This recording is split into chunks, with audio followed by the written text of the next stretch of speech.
কালকে আমি বইয়ের জ্বালায় শাশুড়ির কাছে একটা মেসেজ দিছি, বুঝছো? কি মেসেজ দিছো দোস্ত? প্রিয় শাশুড়ি আম্মা, আমি আপনি দেওয়া প্রোডাক্টের জ্বালায় অতিষ্ঠ। আপনার প্রোডাক্টের জন্মগতভাবে গোলমাল আছে, সেটা আমাকে ডেলিভারি দেওয়ার সময় জানানো হয়নি। আমি পদে পদে হয়রান হয়ে যাচ্ছি। দয়া করে মাল ফেরত নিয়ে যান আর ভালো মাল দেখে পাঠান। তারপর শাশুড়ি আমার মেসেজে রিপ্লাই দিছে। কি রিপ্লাই দিছে দোস্ত, কত না? প্রিয় জামাই বাবা বদনা, মালের ওয়ারেন্টি পার হয়ে গেছে।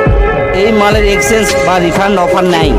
মাল ঘরত নেওয়ার সময় ঠিকঠাক ব্যবহার করার দায়িত্ব গ্রাহকের। মাল ডেলিভারি দেওয়ার সময় তার ব্যবহার বিধি ভালো করে কয়ে দিছি তোমার। এখন আর নতুন করে কোনো প্রোডাকশনের কাজ চালু নাই। পুরাতন মেশিন সব অসল হয়ে গেছে।